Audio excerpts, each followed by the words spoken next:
लंबाई की इकाइयां और उनका रूपांतरण, उसी प्रकार क्षेत्रफल की इकाइयां और उनका रूपांतरण। और इसी प्रकार हम लोग ने हाल ही में शुरू किया है परिमाप, क्षेत्रफल और विभिन्न विभिन्न प्रकार के आकृतियों का हम लोगों ने परिमाप क्षेत्रफल निकालना सीखा है। और उसी के दौरान हम लोगों ने पिछली कक्षाओं में सीखा था समलंब चतुर्भुज की परिमाप और क्षेत्रफल। क्या सीखा था हम लोगों ने पिछली कक्षाओं में? समलंब चतुर्भुज की परिमाप और क्षेत्रफल। तो क्या करते हैं हम लोग इसको एक बार फिर से सीख लेते हैं कि समलंब चतुर्भुज की परिमाप और क्षेत्रफल क्या होता है। जिन बच्चों को पता है एक बार चैट बॉक्स में बताएंगे सर बच्चे, जिन बच्चों को पता है सारे सर बच्चे बताएंगे कि समलंब चतुर्भुज की परिमाप क्या होती है।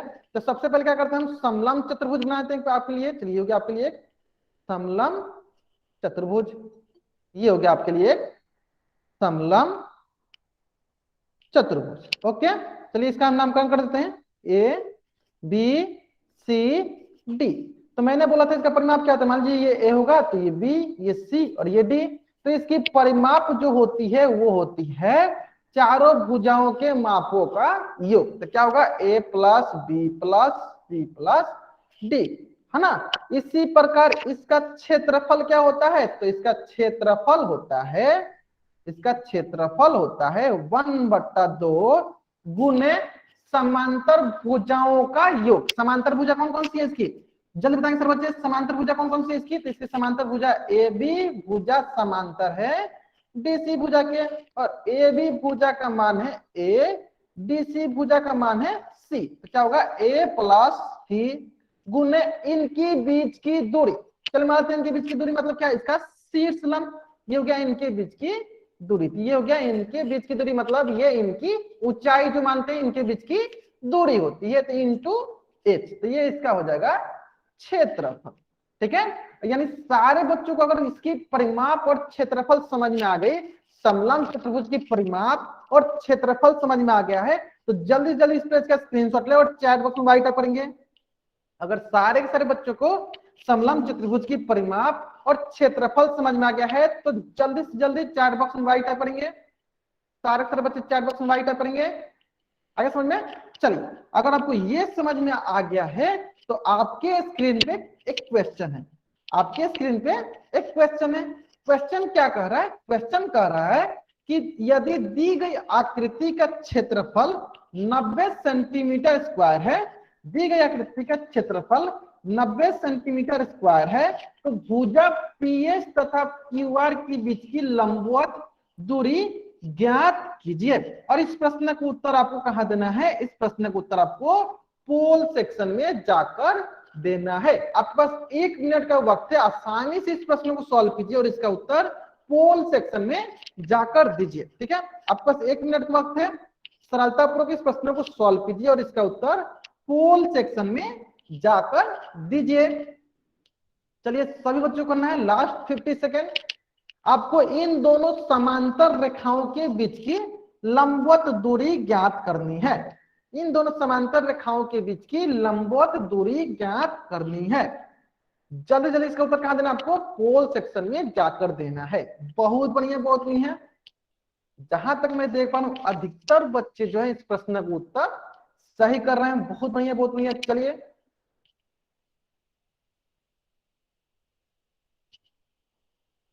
Last 40 second,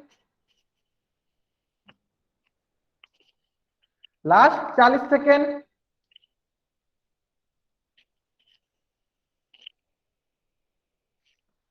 30 second. जिन बच्चों ने अभी तक इस प्रश्न का उत्तर नहीं दिया जल्दी से जल्दी जाके इस प्रश्न का उत्तर करेंगे। जिन बच्चों ने अभी तक इस प्रश्न का उत्तर नहीं दिया जल्दी से जल्दी जाके इस प्रश्न का उत्तर करेंगे। Last 20 second. बहुत बढ़िया, बहुत बढ़िया। अभी तक जितने बच्चों ने इस प्रश्न का उत्तर दिया है अधिकतर बच्चों का इस प्रश्न का उत्तर सही है। अधिकतर बच्चों का इस प्रश्न का उत्तर सही है। बहुत बढ़िया, बहुत बढ़िया।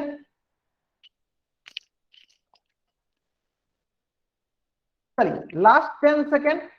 मैं क्या करता हूं उल्टी गिनती स्टार्ट करता हूं ताकि जिन बच्चों को इस प्रश्न में डाउट होगा, जिन बच्चों को इस प्रश्न में डाउट होगा वो बच्चे जल्दी से जल्दी इस प्रश्न को उत्तर दे सकेंगे। ठीक है, चलिए 5 4 3 2 बहुत बढ़िया बोलते हैं। जहां तक मैं देख पा रहा हूं अधिकतर बच्चे इस प्रश्न का उत्तर दे चुके हैं। ठीक है, चलिए तो हमें बात आती है यहाँ पे कि इस आकृति का क्षेत्रफल हमें 90 सेंटीमीटर स्क्वायर दिया गया है और भुजा पीएस, ये हो गया भुजा पीएस और क्यू आर, ये क्या है, इनकी समांतर रेखा है। मान लीजिए एसपी भुजा समांतर है आपका आर क्यू भुजा के, इसका मतलब ये समांतर भुजा है, यानी इनकी जो लंबाई होगी, इनको जोड़ेंगे इनटू इनके बीच की लंबवत दूरी, तो इनके बीच की लंबवत दूरी ये हो जाएगी। चलिए मैं इसको थोड़ा सा अच्छे से लाइनिंग करते हैं, इनके बीच की लंबवत दूरी ये हो जाएगी, इनके बीच की हो गई ये लंबवत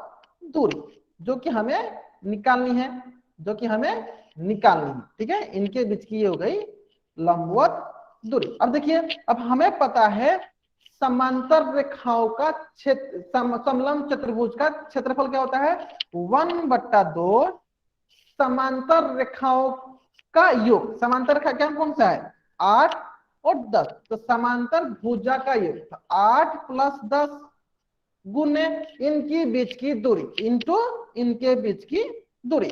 अब देखिए हमें क्षेत्रफल दिया है कितना, हमें क्षेत्रफल दिया है 90 सेंटीमीटर स्क्वायर, यानी 90 बराबर हो जाएगा 1/2 गुने 10, 8 18 गुने दूरी, तो ये हो जाएगा आपके पास 2 एकम 2, 2 9 18, है ना। इसका मतलब ये हुआ कि 90 बराबर आ गया आपके पास 9 गुने दूरी।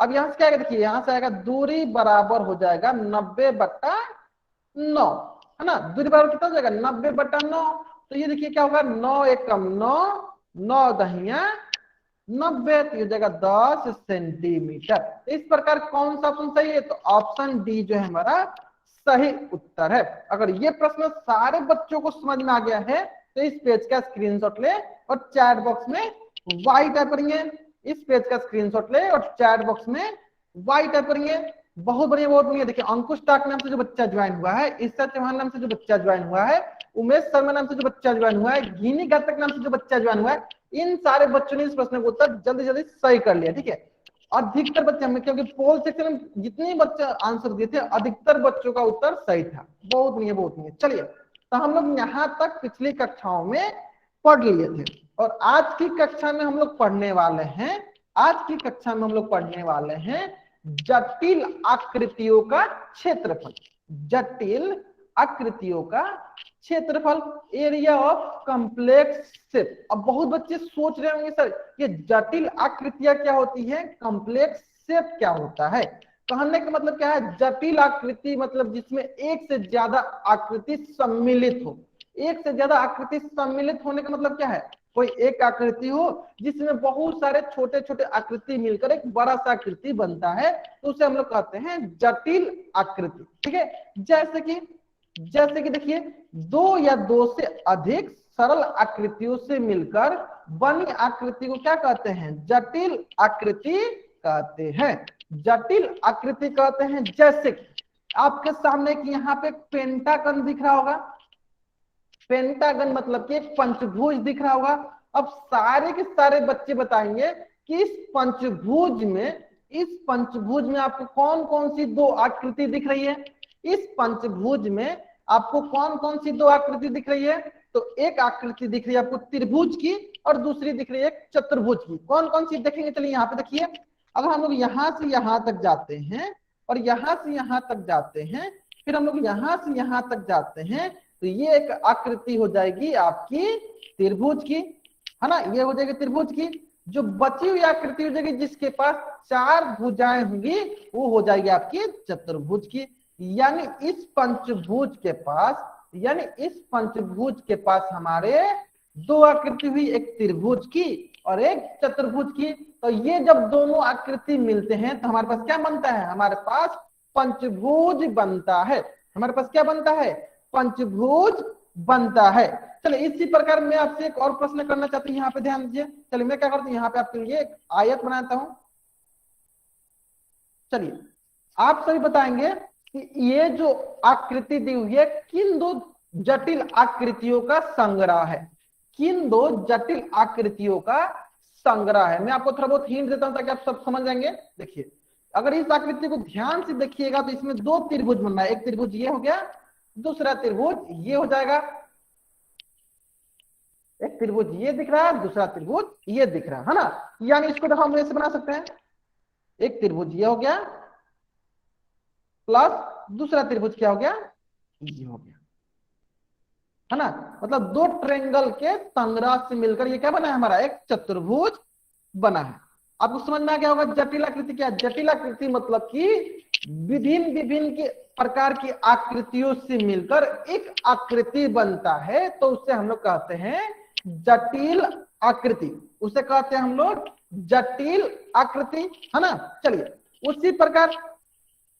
उसी प्रकार अगर हमें जटिल आकृतियों का क्षेत्रफल निकालना होगा तो हम लोग कैसे निकालेंगे। अगर हमें जटिल आकृतियों का क्षेत्रफल निकालना होगा तो हम लोग कैसे निकालेंगे, ध्यान देंगे।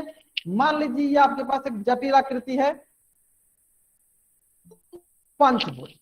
सबसे पहले बताएंगे सर बच्चे, मान लीजिए आपके पास एक जटिल आकृति है पंचभुज, तो इसका क्षेत्रफल कौन सा होगा, तो इसके द्वारा घेरा गया स्थान, ये जो है इसके द्वारा घेरा गया स्थान है, तो ये हो जाएगा इसकी क्षेत्रफल। चलिए देख लेते हैं,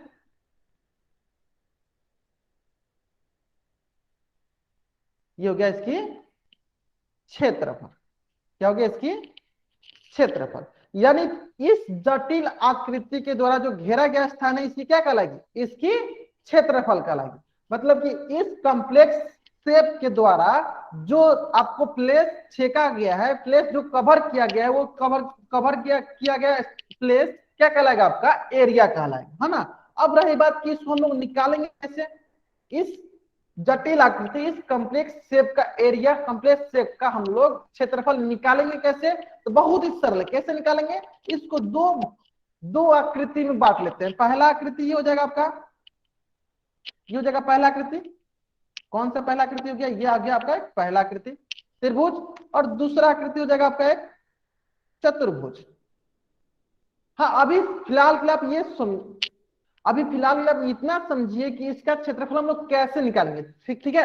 फिर हम लोग बाद में इसका अगर हम मान देते हैं तो फिर आप इसको आसानी से निकाल सकते हैं, ठीक है। तो इसको निकालने के लिए सबसे पहले क्या करेंगे हम लोग, सबसे पहले इस त्रिभुज का क्षेत्रफल निकाल लेते हैं।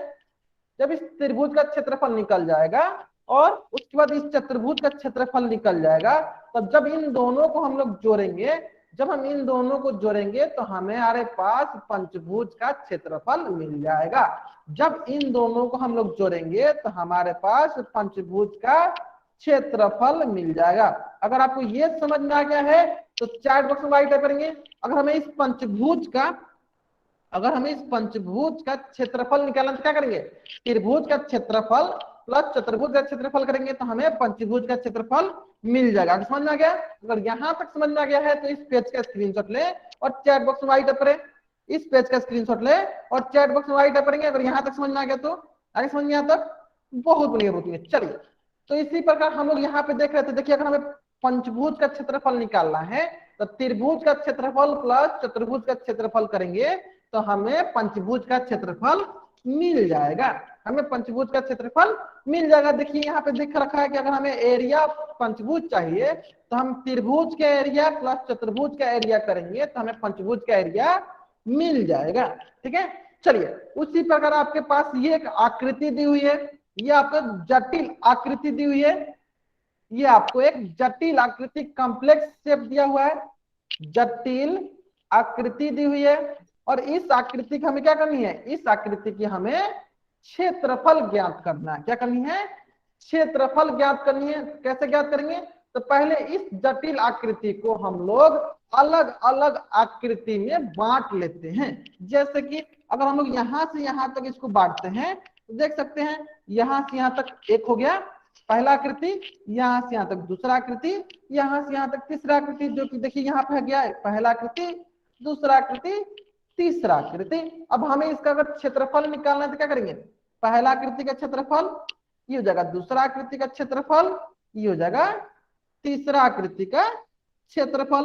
और तीनों आकृति के क्षेत्रफल को हम लोग जब जोड़ेंगे, तीनों आकृति के क्षेत्रफल को जब जोड़ेंगे तो हमें इस आकृति की क्षेत्रफल मिल जाएगी। अगर यहां तक सारे बच्चों को समझ में आ गया है, अगर यहाँ तक सारे बच्चों को समझ में आ गया है तो जल्दी से जल्दी इस पेज का स्क्रीनशॉट ले और चैट बॉक्स में वाइट टाइप करेंगे।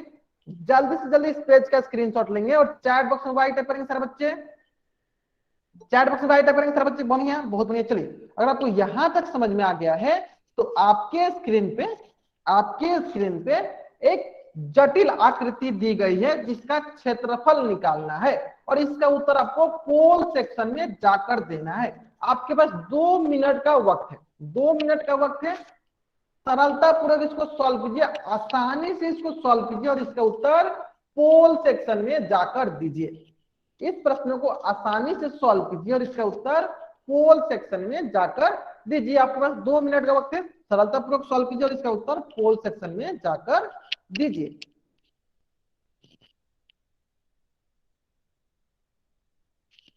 चलिए, last 1.5 minute.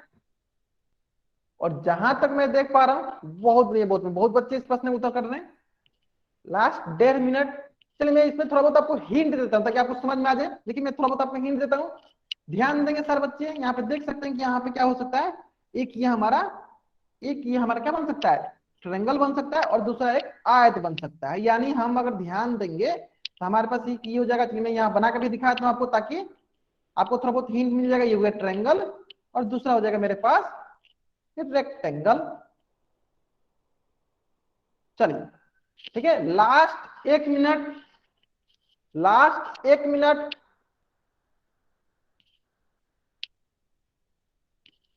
Last 1 minute, last 50 second.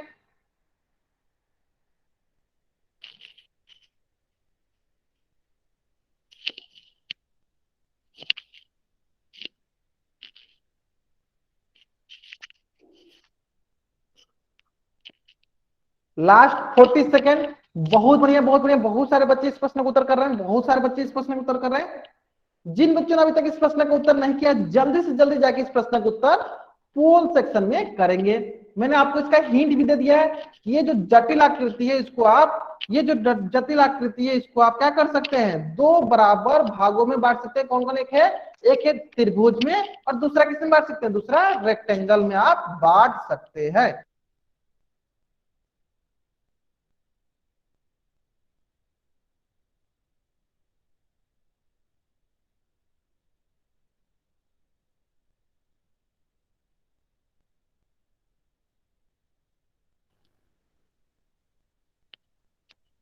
Last 20 second.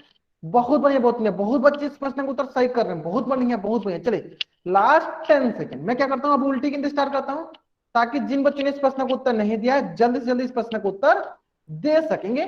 चलिए, 5 4 3 2 1। बहुत बढ़िया, बहुत। देखिए, बहुत ही सरल है। मैंने क्या किया है, मैंने इस जटिल आकृति को 2 आकृति में बदल दिया। एक आकृति हो गया आपका ट्रायंगल, दूसरा हो गया आपका रेक्टेंगल। एक आकृति हो गया आपका त्रिभुज और दूसरा हो गया आपका चतुर्भुज। अब देखिए, हम दोनों आकृति, जैसे ये पहला आकृति है, ये दूसरा आकृति है, हम दोनों आकृति को अलग अलग करके सॉल्व करते हैं। तो मैं आपके लिए यहीं पर सॉल्व करते, ध्यान देंगे। चलिए, पहला आकृति क्या है, पहला आकृति है आपका ट्रायंगल। पहला आकृति है आपके पास ट्रायंगल। तो हमें पता है त्रिभुज का क्षेत्रफल क्या होता है, त्रिभुज का क्षेत्रफल होता है 1/2 आधार गुने ऊंचाई, आधार गुने ऊंचाई। ये होता है त्रिभुज का क्षेत्रफल, ये होता है त्रिभुज का क्षेत्रफल। अब रही बात यहाँ पे आधार कितना है, तो देखिए ये 6 सेंटीमीटर है, तो ये भी कितना होगा, ये भी 6 सेंटीमीटर होगा। तो यानी ये भी हो गया आपका आधार जो है 6 सेंटीमीटर हो गया। अब रही बात कि इसका जो ऊंचाई है वो कितना होगा। ठीक है, तो देखिए यहां से जो यहां तक आ रहा है 90 डिग्री, यानी अगर यहाँ पे 90 बन रहा है तो यहाँ पे भी 90 बनेगा। यानी देखिए यहां से यहां तक कितना के बराबर है, यहां से यहां तक देखिए 5 सेंटीमीटर 5 के बराबर है, और ये कुल कितना के बराबर है, कुल 8 के बराबर है। यानी ये कितना के बराबर होगा, ये बराबर होगा 8 - 5, जो कि बराबर होगा 3 सेंटीमीटर के। तो मैं यहाँ पे देखिए इसको अच्छे से करते हुए ये हो जाएगा आपका यहाँ से यहाँ तक जो है 3 सेंटीमीटर बराबर हो जाएगा। इस प्रकार इस त्रिभुज का क्षेत्रफल कितना आएगा, 1/2 आधार है 6 सेंटीमीटर, ऊंचाई है 3 सेंटीमीटर, तो ये कैंसिल आउट हो जाएगा, ये कैंसिल होगा तो देखिए क्या आएगा, ये आएगा 2 एकम 2, 2 तिहाई 6, तो ये आ जाएगा आपके पास 3 त्रिका 9 सेंटीमीटर स्क्वायर। यानी ये त्रिभुज का क्षेत्रफल कितना गया, इस त्रिभुज का क्षेत्रफल आ गया 9 सेंटीमीटर स्क्वायर। अगर यहां तक सारे बच्चों को समझ में आ गया कि त्रिभुज का क्षेत्रफल मैंने कैसे निकाला, तो चैट बॉक्स में राइट करेंगे। अगर यहां तक सारे बच्चों को समझ में आ गया है कि इस त्रिभुज का क्षेत्रफल मैंने कैसे निकाला है, तो चैट बॉक्स में राइट करेंगे सारे बच्चे। आगे समझ में सारे बच्चों को, बहुत बढ़िया बोलते हैं। चलिए उसी प्रकार इस आयत का क्षेत्रफल तो सबसे सरल है। आयत में क्या होता है, ये मान लीजिए हमारी लंबाई है और ये क्या है, हमारी चौड़ाई है। तो हमें पता है कि आयत का क्षेत्रफल क्या होता है, आयत का क्षेत्रफल होता है, बताइए सर बच्चे क्या होता है आयत का क्षेत्रफल, लंबाई गुने चौड़ाई। लंबाई कितनी है 6 सेंटीमीटर, चौड़ाई कितनी है 5 सेंटीमीटर। इस प्रकार की हो जाएगा 6 25 30 सेंटीमीटर स्क्वायर, 6 25 30 सेंटीमीटर स्क्वायर, है ना। इसका मतलब इस जटिल आकृति का, इसका मतलब इस जटिल आकृति का क्षेत्रफल कितना होगा। चलिए मैं इसको थोड़ा सा करता हूं। इस जटिल आकृति का क्षेत्रफल होगा, ये हो गया आपका, इसका क्षेत्रफल हो गया 30 सेंटीमीटर स्क्वायर। तो जटिल आकृति का क्षेत्रफल क्या होगा, त्रिभुज का क्षेत्रफल प्लस चतुर्भुज का क्षेत्रफल, दोनों को मिला देते हैं। तो इस पंचभुज का क्षेत्रफल हो जाएगा, त्रिभुज का क्षेत्रफल कितना है 9 सेंटीमीटर स्क्वायर, प्लस चतुर्भुज का क्षेत्रफल कितना गया 30 सेंटीमीटर स्क्वायर। तो कुल कितना है, कुल है आपके पास 39 सेंटीमीटर स्क्वायर, 39 सेंटीमीटर स्क्वायर। तो सारे के सारे बच्चे जल्दी से जल्दी पहले इस पेज का स्क्रीनशॉट लेंगे, सारे के सारे बच्चे जल्दी से जल्दी इस पेज का स्क्रीनशॉट लेंगे, सभी के सभी बच्चे जल्दी से जल्दी इस पेज का स्क्रीनशॉट ले और चैट बॉक्स में वाई टाइप करेंगे, चैट बॉक्स में वाई टाइप करना है। चलिए इस प्रकार हमें ये पता चला, इस प्रकार हमें ये पता चला कि इसका कौन सा ऑप्शन सही है। तो ऑप्शन जो है हमारी सी ऑप्शन जो है हमारा सही उत्तर है, सी ऑप्शन जो है हमारा सही उत्तर है। अगर यहां तक सारे बच्चों को समझ में आ गया है तो चैट बॉक्स में वाई नहीं टाइप करना है, क्या टाइप करना है, टी टाइप करना है। अगर यहां तक सारे बच्चों को समझ में आ गया है तो चैट बॉक्स में क्या टाइप करना है, टी टाइप करना है। आगे समझ में सारे बच्चों को, अगर यहां तक सारे बच्चों को समझ में आ गया है तो चैट बॉक्स में टी टाइप करना है। बहुत नहीं है, बहुत नहीं। चलिए इसी प्रकार एक और प्रश्न देख लेते हैं, इसी प्रकार एक और प्रश्न हम लोग देख लेते हैं, जो कि मैं क्या करता हूं आपके स्क्रीन पे डाल देता हूं। एक और प्रश्न हम लोग कर लेते हैं, ध्यान देंगे सारे बच्चे।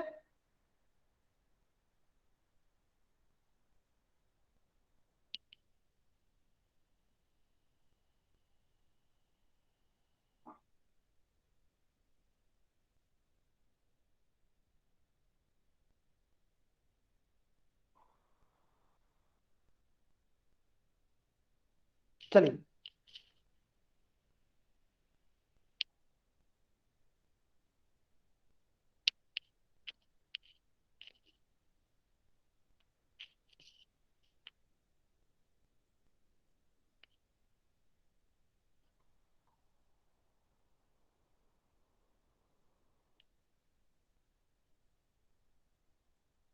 इस जटिल आकृति का क्षेत्रफल ज्ञात करें। ये जटिल आकृति जो दिया गया है इसका क्षेत्रफल ज्ञात करना है सारे बच्चों को, ठीक है।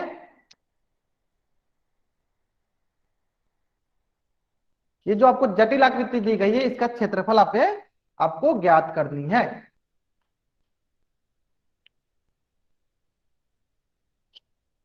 बहुत ही सरल प्रश्न है, मैं आपको थोड़ा बहुत हिंट देता हूँ। इसका उत्तर आपको चैट बॉक्स में ही देना है, इसका उत्तर कहां देना है आपको, चैट बॉक्स में ही देना है।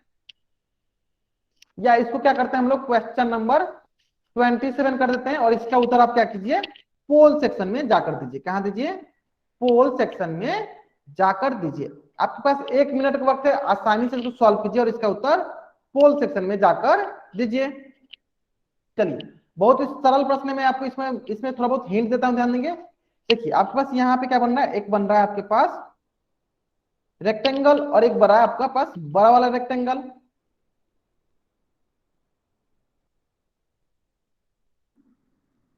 चलिए अब बहुत ही सरल हो गया है, बहुत ही सरल हो गया। अब ये हो जाएगा आपके पास 5 सेंटीमीटर, ये हो गया आपके पास 6 सेंटीमीटर, ये हो गया आपके पास 3 सेंटीमीटर।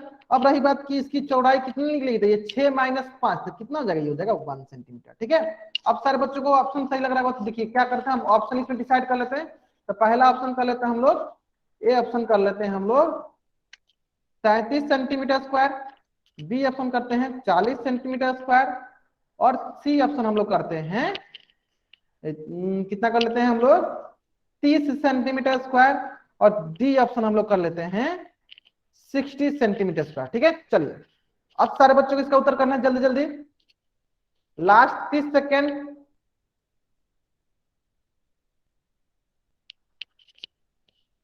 Last 20 second. आपका ऑप्शन दिया है, पहला ऑप्शन है 33 सेंटीमीटर स्क्वायर, दूसरा है 40 सेंटीमीटर स्क्वायर, तीसरा है 30 सेंटीमीटर स्क्वायर, और चौथा है 60 सेंटीमीटर स्क्वायर। तो आपको इस प्रश्न का उत्तर कहां करना है, पोल सेक्शन में जाकर करना है। Last 10 second, last 10 second.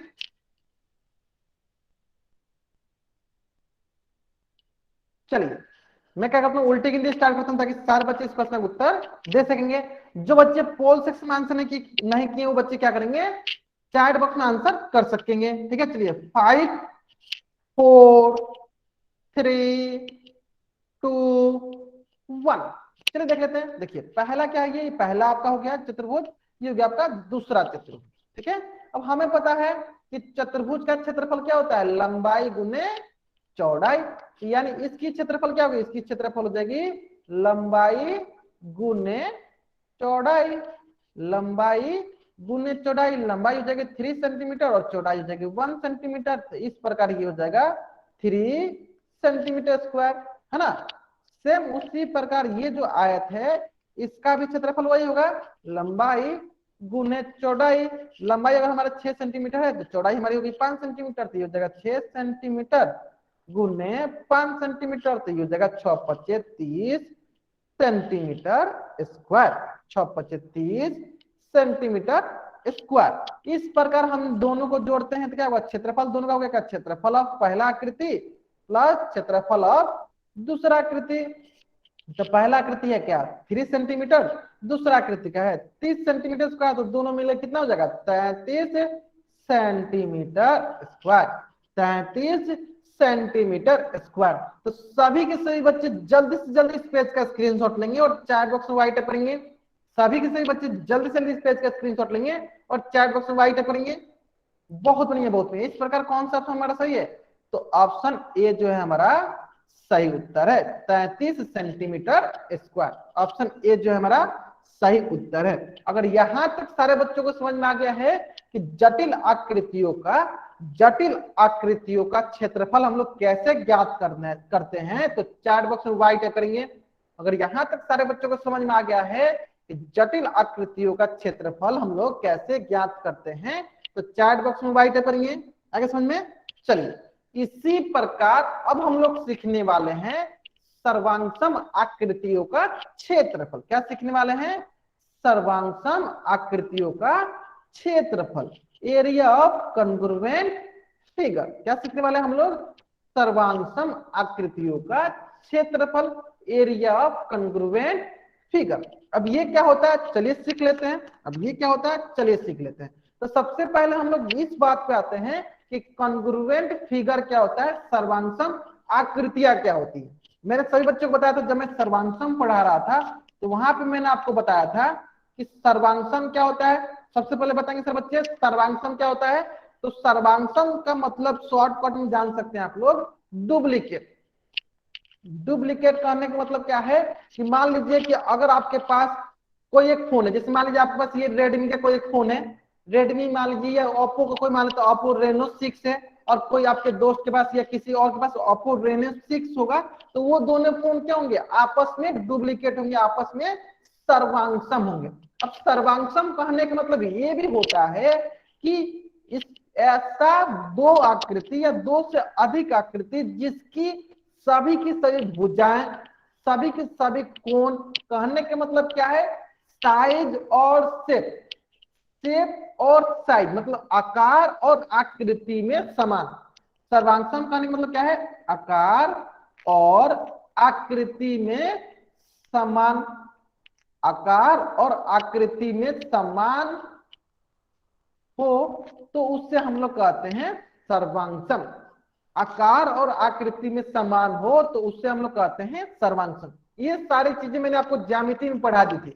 ये सारी चीजें मैंने क्या की थी, आपको ज्यामिति में पढ़ा दी थी। मैं आपको यहाँ पे सिर्फ रिवीजन करा रहा हूँ कि सर्वांगसम आकृति कहने का मतलब क्या है, कि ऐसी आकृति जिसकी सभी की सभी भुजाएं, सभी के सभी कोण बराबर हो। कहने का मतलब कि आकार और आकृति में समान हो तो उसे सर्वांगसम आकृति कहते हैं। अब रही बात कि हम लोग यहाँ पे पढ़ क्या रहे हैं, कि यहाँ पे हम लोग पढ़ रहे हैं सर्वांगसम आकृतियों का क्षेत्रफल, एरिया ऑफ कॉन्ग्रुएंट। अच्छा मैं एक एग्जांपल देता हूँ, ध्यान देंगे, मैं एग्जांपल देता हूँ, सारे बच्चे ध्यान देंगे। देखिए मान लीजिए आपके पास ये त्रिभुज है ए बी सी, फिर एक और त्रिभुज मैंने बना दिया पी क्यू आर, है ना। चलिए अगर ये 5 सेंटीमीटर है तो अगर ये भी भुजा 5 सेंटीमीटर हो, ये 10 सेंटीमीटर है तो अगर ये भी भुजा 10 सेंटीमीटर हो,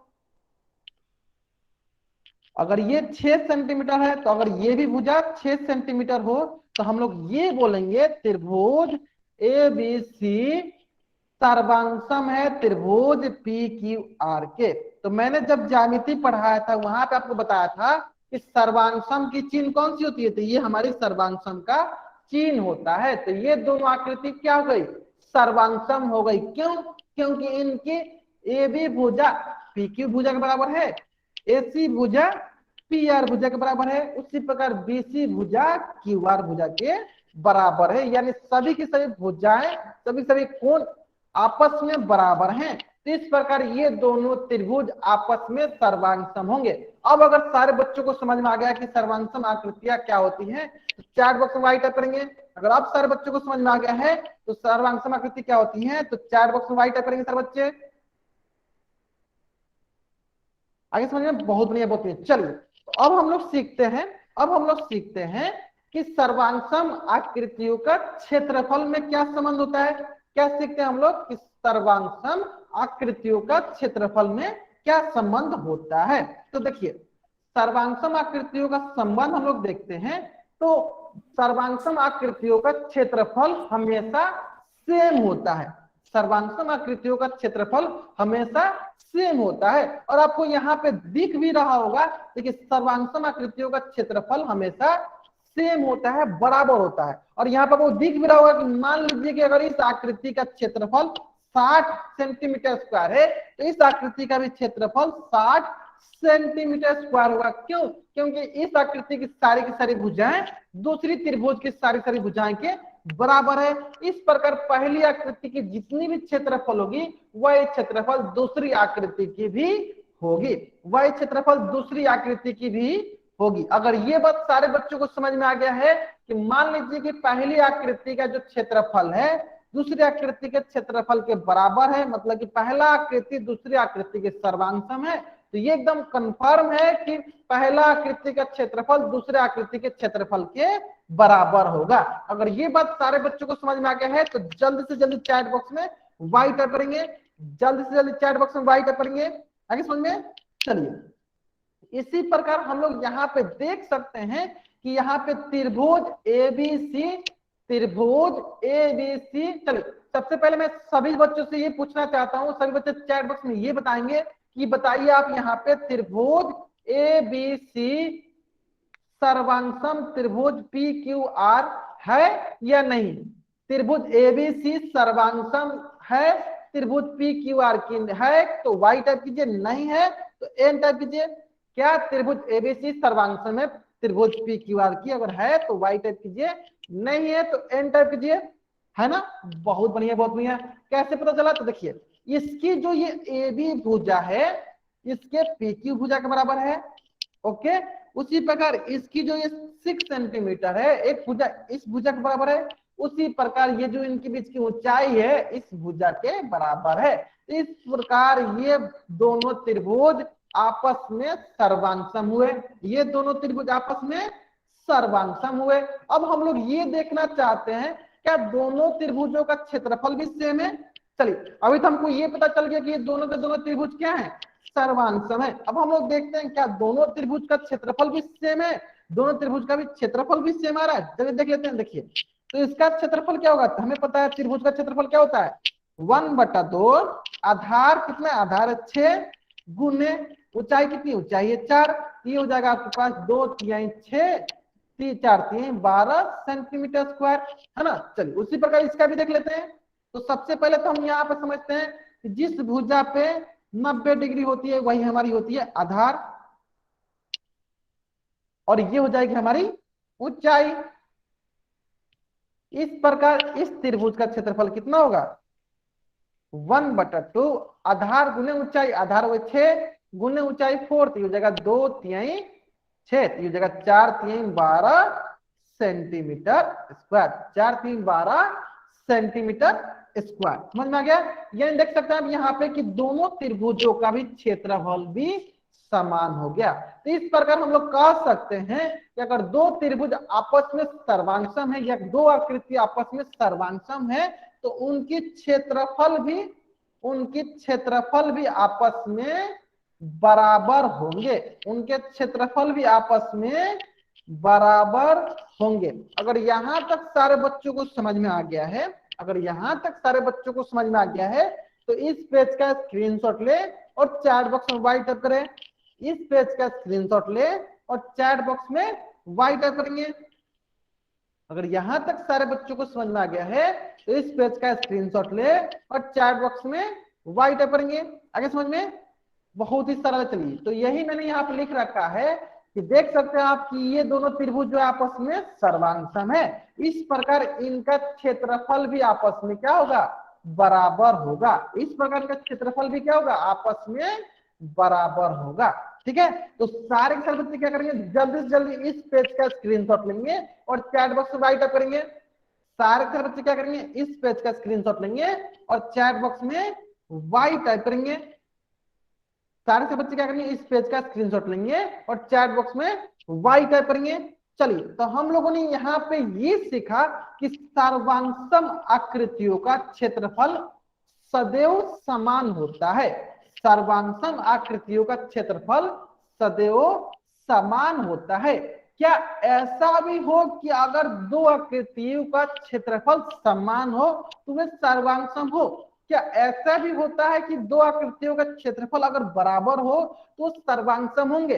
ऐसा जरूरी नहीं है। देखिए मैंने लिख भी रखा है कि समान क्षेत्रफल वाली आकृतियों का सर्वांगसम होना आवश्यक नहीं होता है। ये आवश्यक नहीं होता है, ये जरूरी नहीं है कि अगर दो आकृतियों का क्षेत्रफल समान हो तो वे दोनों आकृति सर्वांगसम होंगे। तो इसको हम लोग कैसे समझते हैं, इसको हम लोग एक उदाहरण के जरिए समझ लेते हैं। एक उदाहरण के जरिए समझ लेते हैं, अभी आपको समझ में आ जाएगा। एक उदाहरण के जरिए समझ लेते हैं हम लोग, अभी आपको समझ में आ जाएगा। देखिए यहाँ पे आपको एक त्रिभुज दिख रहा है। इस त्रिभुज का पहले हम क्या करते हैं, क्षेत्रफल निकाल लेते हैं। इसका क्षेत्रफल निकालिए 1/2 गुने आधार कितना है, आधार है 6 सेंटीमीटर, ऊंचाई कितना, ऊंचाई है 4 सेंटीमीटर। तो ये हो जाएगा आपके पास 2 एकम 2, 2 तिहाई 6, तो ये हो जाएगा 4 तिहाई 12 सेंटीमीटर स्क्वायर। कितना है, 12 सेंटीमीटर स्क्वायर। उसी प्रकार इस चतुर्भुज का भी हम लोग क्या करते हैं, क्षेत्रफल निकाल लेते हैं। तो देखिए इसका क्षेत्रफल होगा लंबाई गुने चौड़ाई, ये आएगा आपके पास 4 सेंटीमीटर गुने 3 सेंटीमीटर, और ये आएगा आपके पास 12 सेंटीमीटर स्क्वायर। तो आप यहाँ पे ये देख सकते हैं कि दोनों आकृतियों का, इस आकृति और इस आकृति का क्षेत्रफल जो है 12 सेंटीमीटर स्क्वायर, इसका भी क्षेत्रफल कितना है 12 सेंटीमीटर स्क्वायर। तो क्या ये दोनों आकृति सर्वांगसम है? चैट बॉक्स बताएंगे, चैट बॉक्स बताएंगे सर बच्चे, क्या ये दोनों आकृति सर्वांगसम है? क्या ये दोनों आकृति सर्वांगसम है? अगर सर्वांगसम है तो वाई टाइप करेंगे, नहीं है तो एन टाइप करेंगे। क्या ये दोनों आकृति सर्वांगसम है? अगर है तो वाई टाइप करेंगे, नहीं है तो एन टाइप करेंगे। ये दोनों आकृति सर्वांगसम नहीं है, सर्वांगसम नहीं है। क्यों नहीं है? क्योंकि इनकी सारी की सारी भुजाएं दूसरी आकृति के सारी भुजाओं के बराबर नहीं है। देखिए ये 5 सेंटीमीटर तक, इधर हमें त्रिभुज दिख रहा है, ये देखिए त्रिभुज क्या आकार का है, ये चतुर्भुज है। क्या ये दोनों कभी सर्वांगसम होंगे? कभी भी सर्वांगसम नहीं होंगे। इसलिए मैंने शुरू में ही आपको बताया था सर्वांगसम के समय में कि सर्वांगसम में क्या होता है, एक ही प्रकार के आकार होनी चाहिए और एक ही प्रकार की आकृति होनी चाहिए। अगर मान लीजिए त्रिभुज है तो दूसरी तरफ भी त्रिभुज होनी चाहिए। तो इससे हमको ये पता चला कि अगर हमारे पास दोनों आकृतियों का क्षेत्रफल बराबर हो तो ये हम लोग नहीं कह सकते हैं कि वे दोनों आकृति सर्वांगसम होंगे। ठीक है, चलिए तो हमें यहाँ पे दो चीजें पता चला, हम उसको लिख लेते हैं। यहाँ पे देखिए, अगर हमारे पास, चलिए मैं यहाँ पे लिख लेता हूँ, ध्यान देंगे सर बच्चे, अगर हमारे पास, लिख लेते हैं सर बच्चे, लिखते चलेंगे, आकृति सर्वांगसम, आकृति सर्वांगसम, यहां पे लिख देते हैं, तो क्षेत्रफल बराबर, है ना, आकृति सर्वांगसम हो तो क्षेत्रफल बराबर होंगे। लेकिन अगर क्षेत्रफल बराबर होता है तो हम लोग ये नहीं कह सकते हैं, तो हम लोग, तो अगर क्षेत्रफल बराबर है तो ये जरूरी नहीं है, ये जरूरी नहीं है कि, नहीं है कि आकृति सर्वांगसम हो, आकृति सर्वांगसम हो, आकृति सर्वांगसम हो। अगर ये दोनों पॉइंट सभी बच्चों को समझ में आ गया है तो चैट बॉक्स में वाई टाइप करेंगे। अगर ये दोनों पॉइंट सारे बच्चों को समझ में आ गया है कि अगर आकृति सर्वांगसम होती है तो उनका क्षेत्रफल एकदम कंफर्म है कि बराबर होगी। लेकिन अगर उनका क्षेत्रफल बराबर हो तो ये हम लोग नहीं कह सकते हैं कि वो आकृति जो है सर्वांगसम होंगी, ये हम लोग नहीं कह सकते हैं कि वो आकृति जो है सर्वांगसम होगी। अगर यहां तक सारे बच्चों को समझ में आ गया है, अगर यहां तक सारे बच्चों को समझ में आ गया है तो इस पेज का स्क्रीनशॉट ले और चैट बॉक्स में राइट अप करें। चलिए मैं एक बार फिर से रिपीट करता हूं, ध्यान देंगे। चलिए दोनों आकृति से मैं आपको समझाया तो ध्यान देंगे, एक बार मैं फिर से रिपीट करता हूं, ध्यान देंगे। देखिए मैंने यहाँ पे आपको बताया था, मैंने यहाँ पे आपको बताया था, सारे बच्चे एक बार स्क्रीन पे ध्यान देंगे, सारे बच्चे एक बार स्क्रीन पे ध्यान देंगे, ध्यान देंगे सारे बच्चे स्क्रीन पे ध्यान दीजिए। यहाँ पे देखिए, यहाँ पे आपको दिख रहा होगा कि सर्वांगसम आकृतियों का क्षेत्रफल सदैव समान होता है। कहने का मतलब क्या है, ये त्रिभुज इस त्रिभुज के सर्वांगसम थे तो इनकी जो क्षेत्रफल आई वो हमेशा बराबर हुई। लेकिन क्या ऐसा भी है कि जिनका क्षेत्रफल बराबर होता है वो सर्वांगसम होते हैं? देखिए यहाँ पे तो देखिए, इस त्रिभुज का क्षेत्रफल 12 सेंटीमीटर स्क्वायर, इस चतुर्भुज का क्षेत्रफल 12 सेंटीमीटर स्क्वायर, क्या ये दोनों आकृति सर्वांगसम है? नहीं है। तो यही मैंने बोल रखा है कि समान क्षेत्रफल वाली आकृतियों का सर्वांगसम होना आवश्यक नहीं होता है, हो भी सकता है नहीं भी हो सकता है। तो ये दो पॉइंट था, ठीक है। अगर ये दोनों पॉइंट सारे बच्चों को समझ में आ गया है तो चैट बॉक्स में राइट अप करेंगे। अगर ये दोनों पॉइंट सारे बच्चों को समझ में आ गया है तो चैट बॉक्स में राइट अप करेंगे सारे बच्चे। चलिए अगर आपको ये दोनों पॉइंट अच्छे से समझ में आ गया है तो आपके स्क्रीन पे क्वेश्चन है, आपके स्क्रीन पे एक क्वेश्चन है और इस क्वेश्चन का उत्तर जो है आपको पोल सेक्शन में जाकर देना है। क्वेश्चन बहुत ही सरल क्वेश्चन है, क्वेश्चन बहुत ही सरल क्वेश्चन है। क्वेश्चन बोला है, यदि त्रिभुज ए बी सी का क्षेत्रफल, अंकुश टाक नाम से जो बच्चा ज्वाइन हुआ है कॉपी किताब लेकर बैठिए, कॉपी किताब में नोट डाउन कीजिए, अगर अनावश्यक हरकतें करेंगी तो मैं आपको क्लास से बाहर निकाल दूंगा, ठीक है। चलिए क्वेश्चन नंबर 28 बोल रहा है, यदि त्रिभुज ए बी सी का क्षेत्रफल 22 सेंटीमीटर स्क्वायर है तो त्रिभुज पी क्यू आर का क्षेत्रफल ज्ञात कीजिए। बहुत ही सरल प्रश्न है, आपके पास 1 मिनट का वक्त है, आसानी से सरलता पूर्वक इस प्रश्न को सॉल्व कीजिए और इसका उत्तर पोल सेक्शन में जाकर दीजिए। अगर आपको मेरा दोनों स्टेटमेंट याद होगा, अगर आपको मेरा दोनों स्टेटमेंट याद होगा, कथन याद होगा, आप इस प्रश्न को आसानी से कर सकते हैं। मैं एक बार फिर से रिवीजन कराता हूं दोनों कथन को। देखिए, अगर दो आकृति सर्वांगसम होती है, फिर से रिपीट करते हैं, ध्यान देंगे सर बच्चे, अगर दो आकृति सर्वांगसम होती हैं, अगर दो आकृति सर्वांगसम होती हैं तो उनका क्षेत्रफल भी हमेशा बराबर होती है। लेकिन दूसरा स्टेटमेंट क्या था कि अगर दो आकृतियों का क्षेत्रफल बराबर हो तो ये हम लोग नहीं कह सकते हैं कि दोनों आकृति सर्वांगसम होंगी, ठीक है। चलिए इतना हिंट काफी आपको इस प्रश्न का उत्तर देने के लिए। Last 40 second,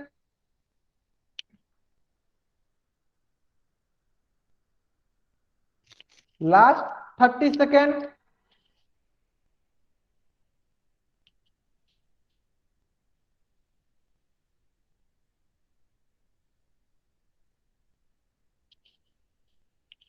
last 20 second.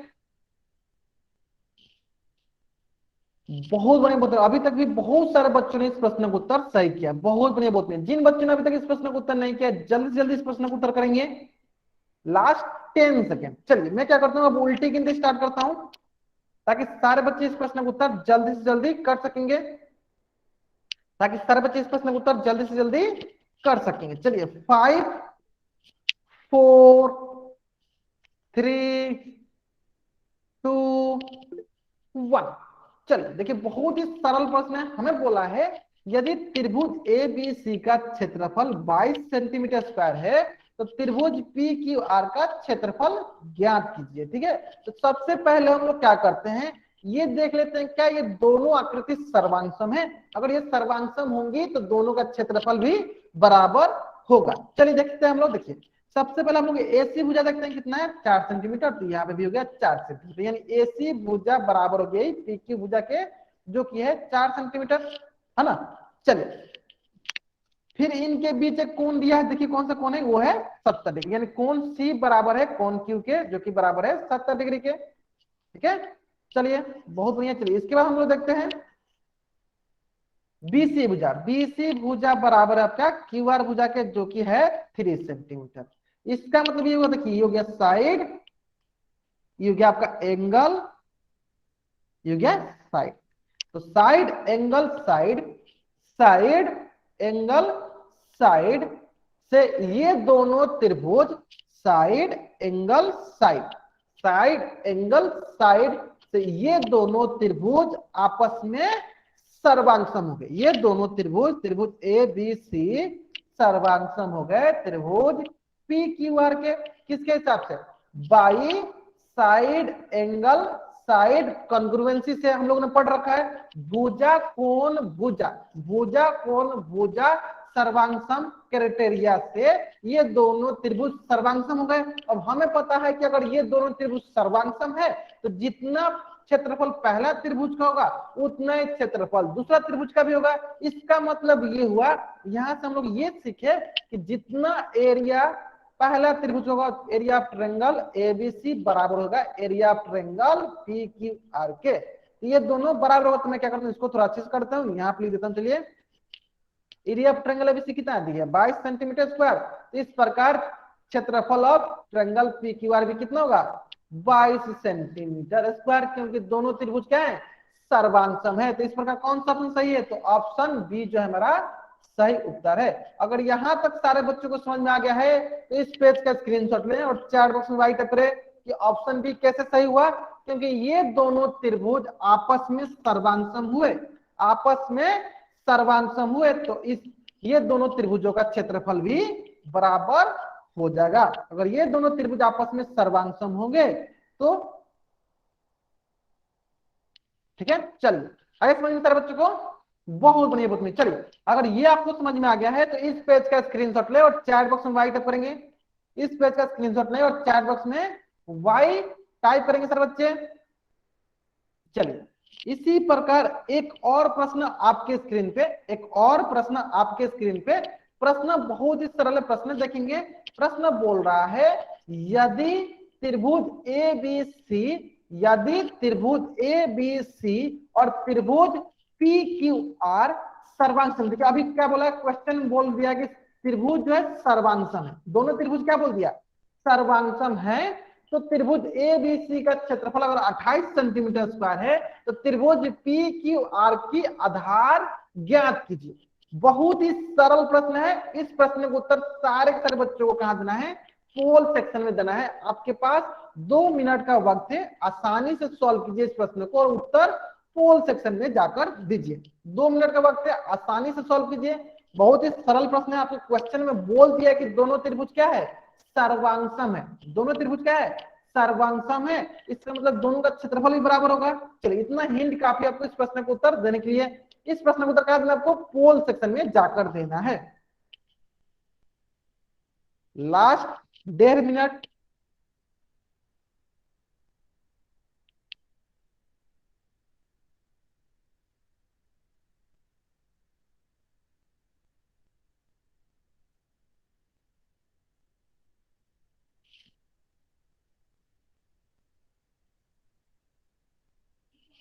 Last 1 minute. बहुत बढ़िया, बहुत सारे बच्चे इस प्रश्न को उत्तर दे रहे हैं। जिन बच्चों ने अभी तक इस प्रश्न को उत्तर नहीं दिया जल्दी से जल्दी इस प्रश्न को उत्तर करेंगे।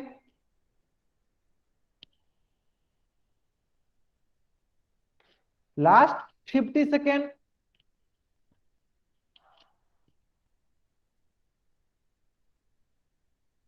40 सेकेंड। बहुत सरल प्रश्न है, बहुत ही सरल प्रश्न है, ध्यान देंगे सर बच्चे, ध्यान देंगे सर बच्चे। हमें पता है त्रिभुज का क्षेत्रफल क्या होता है, 1/2 आधार गुने ऊंचाई, ठीक है, ध्यान देंगे सर बच्चे। Last 20 second. जिन बच्चों ने इस प्रश्न को उत्तर नहीं किया है, जल्दी से जल्दी इस प्रश्न को उत्तर करेंगे। और इस प्रश्न को उत्तर कहां करना है आपको, पोल सेक्शन में जाकर करनी है। इस प्रश्न को उत्तर कहां करना है आपको, पोल सेक्शन में जाकर करनी है। Last 10 second. चलिए मैं क्या करता हूं, अब उल्टी गिनती स्टार्ट करता हूं, ताकि जिन बच्चों ने इस प्रश्न को उत्तर नहीं दिया है जल्दी से जल्दी इस प्रश्न को उत्तर दे सकेंगे, ठीक है। चलिए 5 4 3 2 1। चलिए सबसे पहला बात तो इसमें क्या क्या दिया है, ये दोनों त्रिभुज आपस में सर्वांगसम है। अगर ये दोनों त्रिभुज आपस में सर्वांगसम है, इसका मतलब ये हुआ कि त्रिभुज ए बी सी सर्वांगसम। चलिए इसका मतलब ये हुआ दोनों त्रिभुज सर्वांगसम, इसका मतलब क्या हुआ, ए बी भुजा पी क्यू के बराबर है, ए सी भुजा पी आर के बराबर है, बी सी भुजा क्यू आर के बराबर है, एस बी सी भुजा क्यू आर के बराबर है। इसका मतलब ये हुआ कि अगर हमें पी क्यू आर का क्षेत्रफल निकालना है, तो ये क्यू आर क्या होगी, इसकी आधार होगी, इसकी आधार होगी। इसका मतलब बीसी भी क्या होगा, बीसी भी हमारी आधार होगी। अगर यहां तक सारे बच्चों को ये बात समझ में आ गया कि ये आधार हम लोगों ने कैसे पता किया, तो चैट बॉक्स में वाइट करेंगे। अगर यहां तक सारे बच्चों को समझ में आ गया कि क्यूआर जो है वो बराबर है बीसी के, यानी क्यूआर अगर हमारी आधार है तो बीसी भी हमारी क्या है, आधार होगी, है ना। चलिए अब ध्यान देंगे, यहाँ पे हमें त्रिभुज पी क्यू आर की आधार ही ज्ञात करनी है, आधार ही ज्ञात करनी है। बहुत ही सरल है, देखिए हमें त्रिभुज एबीसी का क्षेत्रफल कितना दिया, 28 सेंटीमीटर स्क्वायर। तो अगर ये दोनों त्रिभुज आपस में सर्वांगसम है, तो जितना क्षेत्रफल त्रिभुज एबीसी का होगा उतना ही क्षेत्रफल त्रिभुज पी क्यू आर का होगा, यानी त्रिभुज पी क्यू आर का भी क्षेत्रफल कितना होगा, 28 सेंटीमीटर स्क्वायर। यानी हमें पता है क्षेत्रफल बराबर क्या होता है, 1/2 आधार गुने ऊंचाई। अभी देखिए देखिए 1/2 गुने आधार नहीं पता, आधार निकाल लेते हैं हम लोग, गुने ऊंचाई हमें पता है कितना है, 7 सेंटीमीटर, है ना। हमें ऊंचाई पता है कितना है, 7 सेंटीमीटर। और हमें इसका क्षेत्रफल भी पता है, क्षेत्रफल कितना है, क्षेत्रफल है 28। तो ये हो जाएगा आपके पास, चलिए क्रॉस मल्टीप्लाई, नीचे वाला को ऊपर, ऊपर वाला को नीचे मल्टीप्लाई करते हैं, तो यहाँ से हो जाएगा आधार बराबर हो जाएगा आपके पास 28 गुने 2/7। तो 7 से कम 7, 7 चौका 28, तो ये हो जाएगा 4 दूनी 8 सेंटीमीटर, 4 दूनी 8 सेंटीमीटर। मतलब कौन सा ऑप्शन सही है, तो ऑप्शन ए जो है हमारा सही उत्तर है, ऑप्शन ए जो है मेरा सही उत्तर है। अगर यहां तक सारे बच्चों को समझ में आ गया है तो इस पेज का स्क्रीनशॉट ले, इस पेज का स्क्रीनशॉट ले और चैट बॉक्स में वाई टाइप करेंगे। अगर यहां तक सारे बच्चों को समझ में आ गया है तो इस पेज का स्क्रीनशॉट ले और चैट बॉक्स में वाई टाइप करें। आगे सारे बच्चों को समझ में, बहुत बढ़िया बहुत बढ़िया। चलिए तो आज की कक्षा में हम लोग यहीं तक पढ़ेंगे, आज की कक्षा में हम लोग यहीं तक पढ़ेंगे। अगर यहां तक किसी बच्चा को कुछ भी डाउट है, बच्चा चैट बॉक्स में एन टाइप करेगा।